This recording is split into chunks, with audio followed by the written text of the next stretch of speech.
Welcome to cosmic एस्ट्रोमेसी जन channel guys. Hope you all doing fine. आशा करती हूँ आप सभी स्वस्थ एवं प्रसन्न होंगे।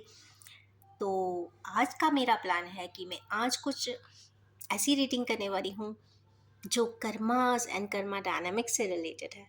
ऐसे वो मैट्रिक्स से रिलेटेड है, ऐसे वो डिवाइन सिस्टम से रिलेटेड है, या फिर आप कह सकते हैं कि आप डिवाइन सिस्टम के द्वारा अपने कर्मों में ऐसा क्या अच्छा करने के लिए आए थे जो आप या तो अभी कंप्लीट नहीं कर पाए हैं, या आपको कंप्लीट करना चाहिए, या आपके डिवाइन ऑर्डर्स में ये है।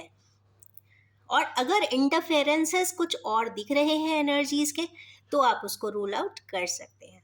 अपने हिसाब से समझ सकते हैं कि भाई करने तो मैं ये आया था, डिविएशन एंड डिस्ट्रैक्शन से ये चीज़ पूरी नहीं हुई है। सिर्फ हम फोकस करेंगे डिवाइन सिस्टम के ऑब्जेक्टिव्स पे, डिवाइन सिस्टम के मैट्रिक्स पे, कि हमारे व्यूअर्स किस तरीके के कर्मास करने के लिए इस धरती पे उतरे हैं और उन्हें क्या कर देना चाहिए, क्या करना चाहिए, डिविएशन से अलग हटना चाहिए और कहीं ना कहीं अपनी जिंदगी को प्रोग्रेशन में लाना चाहिए। निकालेंगे एज यूजुअल 8 कार्ड्स ऑनली। ये टाइमलेस रीडिंग होगी, तो आप कभी भी कितने भी समय के बाद, आज से 10 साल बाद भी अगर इस रीडिंग तक आते हैं तो ये रेजोनेट तभी ही करेगी। तो चलिए निकालेंगे कुछ कार्ड्स, कुछ नहीं, ओनली 8 कार्ड्स। 8 कार्ड्स क्योंकि 8 का जो फिगर है वो सैटर्न को डिनोट करता है, और सैटर्न के डिनोशंस का मतलब है कि कुछ ना कुछ अच्छे से अच्छा वो करना है कार्य, जिससे कि आप बहुत आगे की तरफ बढ़ जाएं, जिंदगी में बहुत सारी खुशियां हो और आपके जो लाइफ ऑब्जेक्टिव्स हैं वो पूरे हो सके। डिफ्रैक्शंस एंड डिविएशंस, लोअर एनर्जीज या दूसरों के मैनिपुलेशन, डिप्लोमेसिस के वजह से अगर कहीं ना कहीं डिवाइनली गाइडेड सिस्टम से हट रहे हैं, अलग हो रहे हैं, तो कहीं ना कहीं आप अपने आप को सेल्फ इवैल्यूएट कर सकते हैं। दोनों ही कार्ड आए हैं तो I will take both.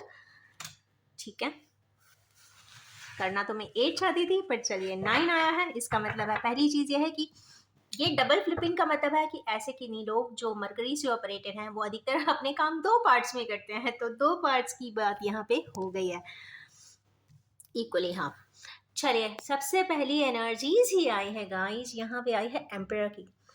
Empire 4 number पे आता है। जब 4 नंबर का कार्ड मेजर अरकाना आए और रीडिंग के स्टार्टिंग में आए, तो हमारे बहुत सारे जो व्यूअर्स हैं थोड़ा सा अथॉरिटी में रहना चाहते हैं, थोड़े से नाक वाले तो होंगे। लोग कहते होंगे कि इनकी नाक बहुत बड़ी है, कहने की मतलब ये नहीं है उनकी, वो ज़्यादा बात हर किसी से करते नहीं होंगे, वो सिर्फ अपनी मैचिंग फ्रीक्वेंसीज वालों के साथ ही बात करते होंगे, अपनी दुनिया में रहते होंगे, अपने मेंटल अप्रोच को सही मानते होंगे और उसी के आधार पे कार्य करते होंगे। तो सही ही आपने सोचा है कि अगर आप कुछ इस तरीके की एनर्जीज में है, थोड़े से कंट्रोल, थोड़े से ईगो से कंट्रोल भी कई बार हो जाते हैं वो, और डिसीजन मेकिंग करना चाहते हैं या उनकी कोई डिसीजन मेकिंग रह गई है तो उन्हें ये डिसीजन करना पड़ेगा। ये 2 तरीके की चीज़ें मुझे यहाँ पे क्लिक हो रही हैं राइट नाउ। पहली एक ऐसे पर्सन की है जिन्होंने अपनी ज़िंदगी में एक एम्परर की तरह रहे हैं, अपनी फैमिली को बहुत अच्छे से परख किया है, आगे बढ़ाया है, अपने आसपास के लोगों को, अपने सराउंड को, अपनी फैमिली को एक अच्छी इज्जत या रिस्पेक्ट भी पाई है एनवायरनमेंट में। उनको अपनी ज़िंदगी से रिलेटेड भी, शायद ये ओल्ड एज के भी हो सकते हैं, या कह लीजिए कि एक लास्ट या एक मेन जो एलिमेंट है, जो एक डिसीजन है, एक राजा की हैसियत से, एक फैमिली के हेड होने के हैसियत से अगर आपको लेना है तो कुछ एक पेंडिंग कर्मा यहाँ पे रह गया है, वो ज़रूर करें। हो सकता है वो आपकी फैमिली में किसी भी पर्सन से रिलेटेड हो सकता है, आपकी बेटी से रिलेटेड हो सकता है, आपके बेटे से रिलेटेड हो सकता है, आपके, आप अगर प्रोसेस करके देखेंगे अपनी लाइफ को, बहुत अच्छे से देखेंगे कि क्या रह गया है, क्या छूट गया है, मैंने ऐसा क्या किया है, क्या नहीं किया है, कहाँ मैं गलत हो गया था, कहाँ सही हो गया था, क्या मुझसे किसी के साथ कुछ बहुत ज़्यादा, मैंने किसी के, कहते ना, चाहते ना चाहते हुए भी कॉन्शियसली या अनकॉन्शियसली किसी के साथ क्या मैंने बहुत बुरा तो नहीं कर दिया। वो बैलेंसिंग ज़रूर कर दीजिए। मुझे जो एनर्जीज़ आ रही हैं गाइस, मैं वही ही बोल रही हूँ। कुछ डिसीजन मेकिंग के कार्ड हैं, यहाँ पे आपको कोई तरीके का डिसीजन किसी पर्सन पे शायद देना है, या इस दुनिया में आप कोई अथॉरिटी फिगर के साथ आए हैं और आपको कोई ना कोई डिसीजन ज़रूर मेकिंग करना है। और हमेशा ही ज़िंदगी में डिसीजन मेकिंग करना है, बाकी साम्राज्य एनवायरनमेंट खुद ही अपना ज़िंदगी में आगे बढ़ता जाएगा, आगे करता जाएगा। तो यस, डिसीजन मेकिंग वर्ड यहाँ पे आया है। और उसी के साथ चूंकि 4 नंबर की एनर्जीज है राहु की, राहु तभी स्टेबलाइज होता है जब right decision in divine orders हो। तो राहु भी, सैटर्न भी, चाहे कितने भी एस्ट्रोलॉजिकली लोग बोलते हैं प्लैनेट सही है, गलत है, खराब है, अच्छे हैं, बट अगर आप सही करते हैं, अगर आप अच्छे हैं, अगर आपके इंटेंशन सही है, तो वो सारे प्लैनेट्स भी आपको कहीं ना कहीं सपोर्ट कर देते हैं। सेकेंड कार्ड यहाँ पे 3 का नंबर है, अबंडेंस का नंबर है, पेंटिकल्स का नंबर है, काउंसलिंग का नंबर है, मीटिंग एंड कॉन्वर्सेशंस का नंबर है। तो हमारे के लिए सेट ऑफ व्यूअर्स जो है इस जिंदगी में या तो काउंसलिंग करने के लिए आए हैं, टीचिंग करने के लिए आए हैं, मोटिवेट करने के लिए आए हैं, एंड लोगों को एम्प्लॉयमेंट जनरेशन के लिए आए हैं, और उस पे भी अबंडेंस की एनर्जीज है। तो अबंडेंस तभी होगा आपकी भी लाइफ में जब ये आप मेजर ऑब्जेक्टिव फुलफिल करेंगे। या तो आप या कोई पर्सन जो भी इस तरीके की एक ड्राइव रखता है सबकॉन्शियसली कि उसको ऐसा कोई बड़ी चीज़ स्टार्ट करनी है जिसमें कि वो लोगों को एम्प्लॉय कर सके। पहली चीज़, एक बड़ा एस्टैब्लिशमेंट की यहाँ बात हो रही है। कुछ ऐसा करिए लोगों के लिए जिससे कि आप उनको दैनिक ज़िंदगी में उनको एम्प्लॉयमेंट मिले। एम्प्लॉयमेंट मिलेगा तो नेचुरली सैलरी मिलेगी जिससे कि उनका ब्रेड एंड बटर चलेगा ज़िंदगी में। सेकेंड इसी में ऑप्शन निकल रहा है कि कुछ ऐसा करिए जिससे कि लोगों की ज़िंदगी बदल जाए। मीटिंग करिए, लोगों से मिलिए, इंटरैक्ट करिए, इंटरफेस करिए, कम्युनिकेट करिए, जिससे कि लोगों की ज़िंदगियां तब्दील हों।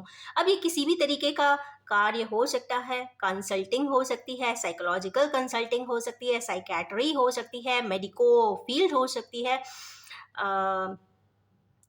हॉबी रिलेटेड कोई कार्य हो सकता है, या फिर इवन लाइफ कहते हैं ना लाइट वर्कर भी हो सकते हैं, एस्ट्रोलॉजिकल कंसल्टेंट हो सकते हैं, प्रोफेशनल कंसल्टेंट हो सकते हैं, टैरो कंसल्टेंट भी हो सकते हैं। तो कुछ ना कुछ ये लाइफ पर्पस यहाँ पे डिफाइन कर रहा है। तो कुछ लोगों को बहुत ऑब्जेक्टिवली ध्यान रखना है कि कुछ ऐसा गाइड वे करें जिससे कि सामने वाले की लाइफ यहाँ पे सेटल हो जाए। जितने भी लोगों को आप गाइड करें, जितने भी लोगों को आप कंसल्ट करें, कुछ ऐसा हो कि उनके घर में ब्रेड एंड बटर आए। चाहे तो आप बहुत बड़ा एस्टैब्लिशमेंट इंडस्ट्री डाल दीजिए जिससे कि आप लोगों को एम्प्लॉयमेंट दे दीजिए और उनका ब्रेड एंड बटर चलने दीजिए। एक तो ये मेन ऑब्जेक्टिव है।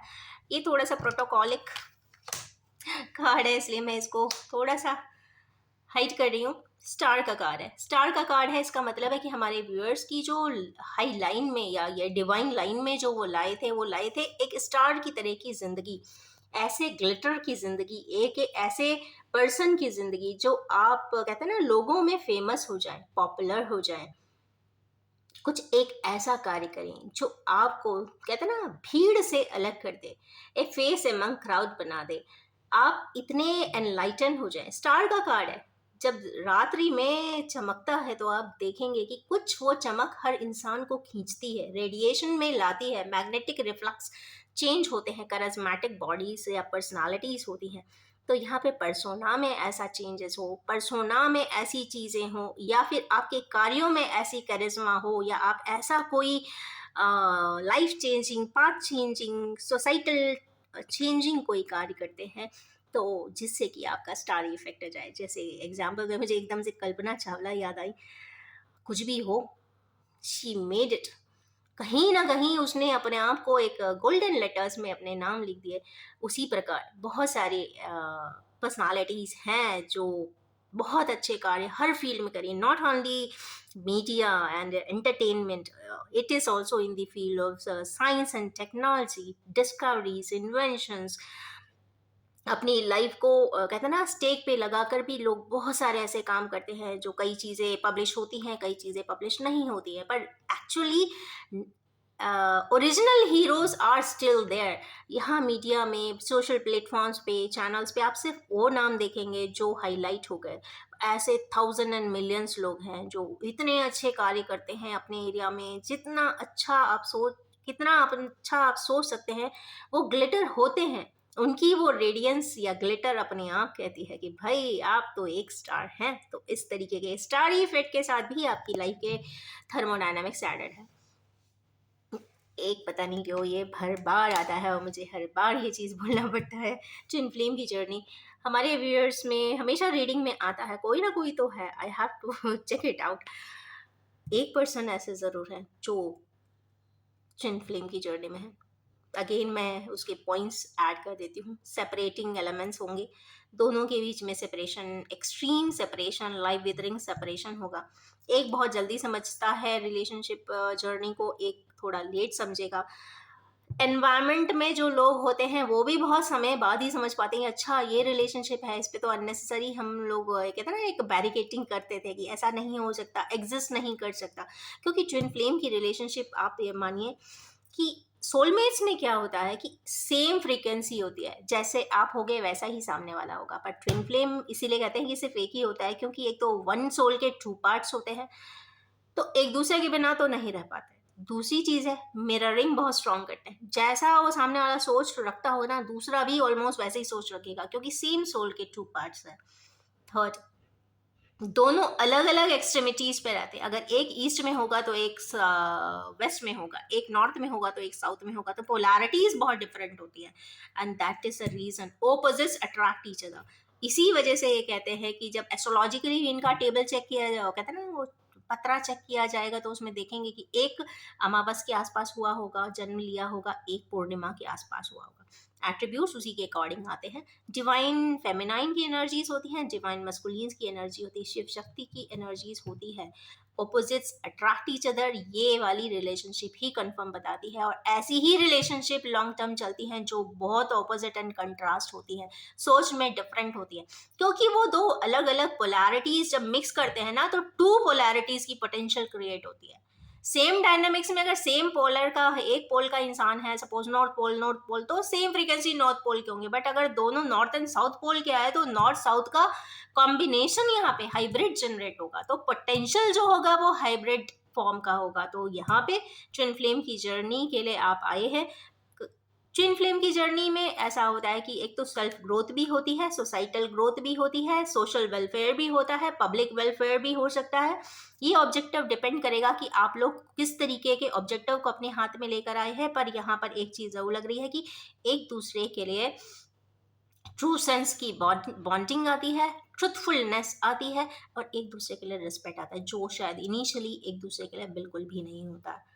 एक को होता है दूसरे को नहीं होता है, दूसरे को होता है तो पहले वाला कहते हैं ना इम्बैलेंस हो जाता है। जब दोनों ही एक सोल मिररिंग में आते हैं, मर्जिंग में आते हैं, फिर सोल मिररिंग में आते हैं और यूनियन तक आते हैं, तब तक हर चीज़ न्यूट्रलाइज हो जाती है, सारी नेगेटिविटीज वैनिश एंड डिसअपियर हो जाती हैं, और दोनों एक दूसरे के प्यार को भी बहुत अच्छे से समझते हैं और रिस्पेक्ट भी करते हैं। क्योंकि ये देखा होता है कि इन देयर एब्सेंस सामने वाले ने कैसे जिया होगा, वो अंडरस्टैंडिंग, तो वो लिमिट ऑफ अंडरस्टैंडिंग जब दोनों को आती है, तो दोनों एक दूसरे के जो सेपरेशन के वजह से आए हुए दुख, दर्द, तकलीफ, संताप को समझते हैं, तो एक दूसरे को बिना बोले ही कहते हैं ना सरेंडर हो जाता है कि चलो ठीक है, 100% मान लेते हैं, जैसा तुम बोल देते हो वैसा अपन कर लेते हैं।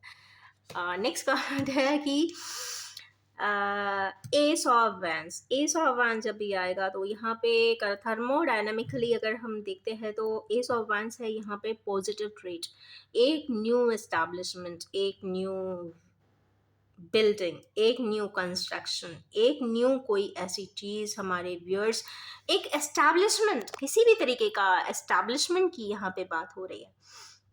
नॉर्मल कोर्स की बात होना, लोअर ऑब्जेक्टिव्स की बात रखना, food, clothing, shelter, health care and education. अगर इस बेसिक्स के ऊपर जब जाएंगे तो इंसान और भी चीज़ें करता है।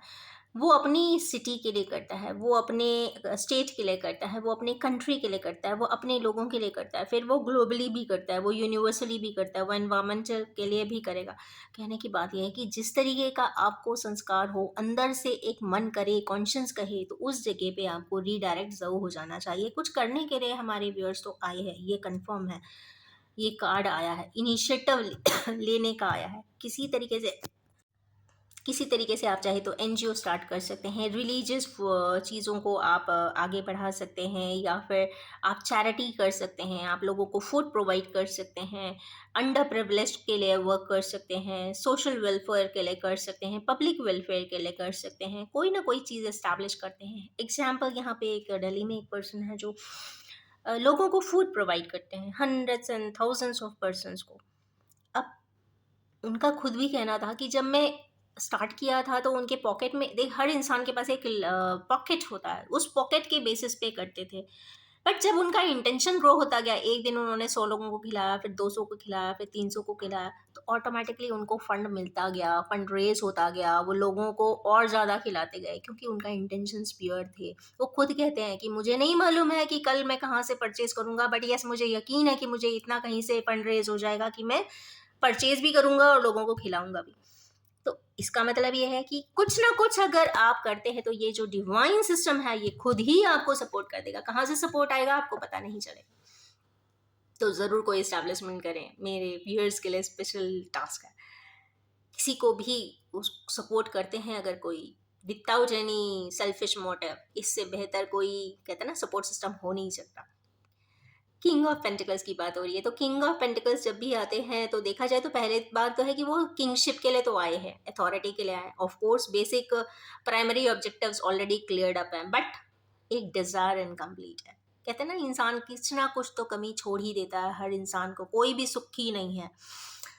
कहने की बात यह है कि आपके पास बेसिक चीज़ें तो है, पर सेकेंडरी ऑब्जेक्टिव्स में आपके अपने पर्सनल डिज़ायर्स भी हो सकते हैं। तो एक डिज़ायर की कमी है तो वो, या तो एक डिज़ायर लेने के लिए आपको बहुत एफर्ट्स लगाने पड़ेंगे। तो एक तो है कि डिग्री ऑफ एफर्ट्स, आप डिग्री ऑफ एफर्ट्स कितने लगाते हो। एक तो पहली चीज़ है कि आपको सीखना है कि आपको एफर्ट लगाना है।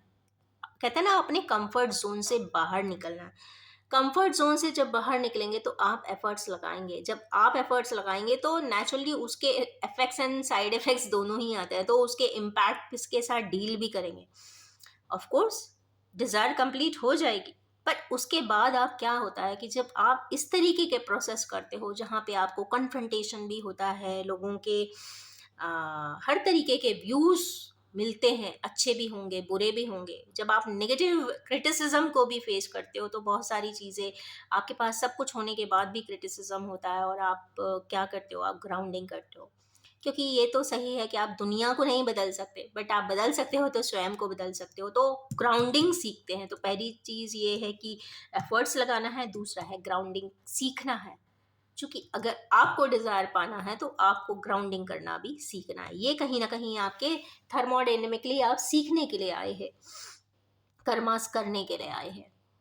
और एक चीज़ और है कि अगर आपको कई बार ऐसे लोगों को कई बार लगता है कि मैं तो थ्रोन पे हूँ, मेरे खिलाफ तो कोई बोल ही नहीं सकता या बोलेगा ही नहीं। सच बात है, आपके मुंह पे कोई नहीं बोलेगा। कहते हैं ना जिसके पास सब कुछ होता है, या हाई क्लास के जो लोग होते हैं, एलीट क्लास को बिलोंग करते हैं, रॉयल फैमिलीज, तो मुंह पे कोई नहीं बोलता है, पर पीठ पीछे सभी बोलते हैं।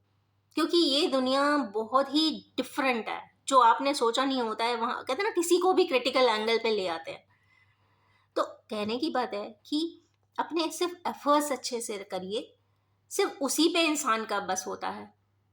कहते हैं ना अपने कर्मों को अच्छे से कर दीजिए, फल की इच्छा मत कीजिए। तो फल किसी प्रकार से मत एक्सपेक्ट करिए कि सामने वाला मुझे रिवॉर्ड देगा, ऑनर देगा, तो कोई नहीं देता आज के ज़माने में। जबकि एलिमेंट्री वर्क की वजह से बहुत रेयरली, मैं नहीं कहती कि सभी 100% में ये बात है, बट हाँ रेयरली मिलते हैं, बट बहुत रेयरेस्ट फॉर्म में मिलते हैं। तो कहने की बात यह है कि आप चकाचौंध से आप जिंदगी का ऑब्जेक्टिव कंप्लीट नहीं कर सकते हैं। इसलिए ग्राउंडिंग, मैं यहाँ पे बात लाना चाहती थी ग्राउंडिंग की, तो ग्राउंडिंग की रिक्वायरमेंट जरूर है।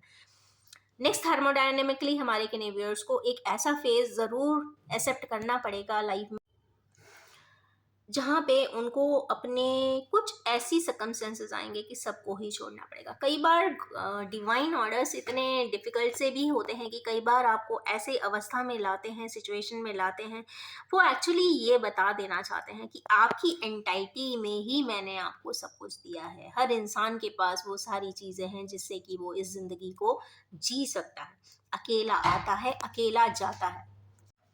और ये अकेले की जब जर्नी होती है तो जो आप डिपेंडेंट होते हैं, को डिपेंडेंट होते हैं कई बार अपनी मदर पे, अपने फादर पे, अपने सिबलिंग पे, अपनी सोसाइटी पे, अपने फ्रेंड पे। मीन्स अगर एक छोटा सा डिसीजन है ना, वो 36 लोगों से पूछेंगे, क्या मैं सोच रहा हूँ कि आज मैं ऐसा करने चला जाऊँ, तुम क्या कहते हो, व्हाट इज़ योर ओपिनियन, आपकी क्या व्यू है। इस तरीके के 36 एडवाइस लेकर अगर आपने समरी बना के कर रहे हैं तो कोई मतलब नहीं है। बेटर है कि आप सुन सबकी लीजिए जितने लोग भी हैं, बट आप डिसीजन जो मेकिंग है खुद ही करना है। और एक समय अगर जब नहीं सीख पाते हैं तो भगवान सिखा ही देता है। एक समय ऐसा आ जाता है कि आपको अलग कर देते हैं, ऊपर वाला एक ऐसी जगह पे ले जाता है कि अब देखो कोई भी आपको रेजोनेट नहीं कर रहा है, आपकी एनर्जीज या आपकी को कोई समझ ही नहीं पा रहा है, इसलिए आपको ये अवस्था जीनी पड़ती है। क्योंकि आपको समझना पड़ता है कि भाई आपको डिपेंडेंट होकर, अब डिपेंडेंट का मतलब सिर्फ फाइनेंशियल डिपेंडेंस की बात नहीं, यहाँ पे इमोशनल डिपेंडेंस की भी बात है। कई बार मैंने बहुत सारे ऐसे चार्ट्स देखे हैं जहाँ पे 50 ईयर्स के लोग भी कहीं ना कहीं इमोशनली दूसरे लोगों पे डिपेंड होते हैं। तो कहने की बात यह है कि अपने आप पे डिपेंड रहिए, अपने इमोशंस को अपने आप से सुलझाइए, अपनी सिचुएशन को अपनी सिनारियोस के बेसिस पे सुलझाइए, वही करिए जो आपकी आत्मा भी बोल रही, क्योंकि मन बहुत दुखी है।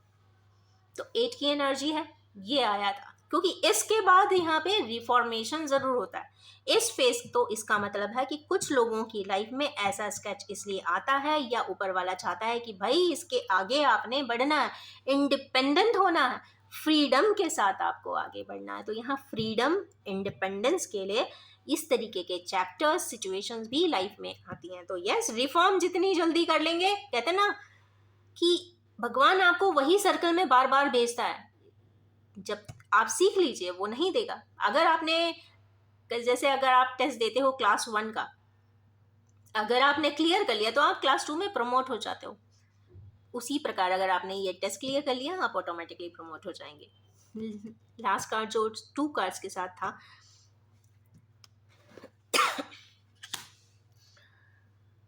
Magician and completion. मैं जैसे इसको थोड़ा सा नेगेटिव एनर्जी बोलती हूँ, मैजिशियन। ये दोनों एक साथ आए हैं, 1 का नंबर है ये और ये 10 का नंबर है। मीन्स एक साइकिल तो अवश्य ही इसी लाइफ स्केच में आप कंप्लीट करेंगे, ये तो फर्स्ट थिंग कंफर्म हो जाती है। अब ये पर्सनली हो सकती है, पर्सनल रिलेशनशिप में हो सकती है, या फिर ये हो सकती है बिजनेस वगैरह में भी होती है, बट हाँ इमोशनली ज़्यादा होती है क्योंकि यहाँ पे रिस्पॉन्सिबिलिटीज़ बता रहा है। एक पर्सन पे बहुत सारी रिस्पॉन्सिबिलिटीज है। सपोज आपको अपनी फैमिली को भी देखना है, अपने बच्चे को भी देखना है, अपनी स्पाउस को भी देखना है, अपने पेरेंट्स को भी देखना है, अपने सिस्टर को भी देखना है, अपने फ्रेंड्स को भी देखना है, अपने ऑफिस को भी देखना है, सबॉर्डिनेट्स को भी देखना है, फाइनेंशियल प्रोवाइड करना है, इमोशनली प्रेजेंट रहना है। मीन्स पर्सन एक ही है और उसके कहते हैं ना 10 रूप हो जाएं और तब जाके वो कार्य कवर कर सकता है। और ऊपर से साइकिल कंप्लीशन, मीन्स ये बहुत ही हैवी कार्ड है देखा जाए तो, बट 10 नंबर आ गया है, साइकिल कंप्लीट भी होगी। आपकी जवाबदारियां भी एक दिन एक समय ऐसा साइकिल आ जाएगा कि आपको लगेगा कि मैंने अपना सारा कवर अप कर दिया, अब मैं आगे की तरफ बढ़ सकता हूँ। कुछ चीज़ें इसमें क्लोजर भी होती हैं चूंकि उसको न्यू साइकिल में एंटर होना होता है, और कहीं ना कहीं वो इन चीज़ों से सीख जाता है कि भाई इस रिस्पॉन्सिबिलिटीज पूरी करी और अब मुझे आगे की तरफ बढ़ना है। क्योंकि यहाँ पे ये कार्ड ज़रूर है, फर्स्ट का कार्ड। जब ये दोनों कार्ड आते हैं, क्योंकि मेरे को याद है कि ये पहले आया था, ये बाद में आया था, ये जब कंप्लीट होगा तभी आप 0 से फिर स्टार्ट करेंगे, और इसमें सपोर्ट आपका ऊपर वाला स्वयं करेगा क्योंकि ये डिवाइन कार्ड है, मैजिशियन का कार्ड है, कहीं ना कहीं न्यू साइकिल की बिगिनिंग का कार्ड है। ये डेक का सबसे पहला कार्ड है और इन्फिनिटी का साइन है। तो ऊपर वाला थर्मोडायनेमिकली ये भी चाहता है कि भाई आपको कंप्लीशन के बाद एक और नई जिंदगी स्टार्ट करनी है, कुछ और चीज़ें कंप्लीट करनी है, किसी और एंगल पे वर्क करना है। तो ये भी इसी एनर्जी से आ रहा है। इसमें आपको खुशियां भी हैं, फ्रीडम भी है, अबंडेंस भी है और ऊपर वाले का सपोर्ट भी है। तो खुश हो जाइए, ऊपर वाले का सपोर्ट। इन ब्यूटीफुल सी आज की थर्मोडायनेमिक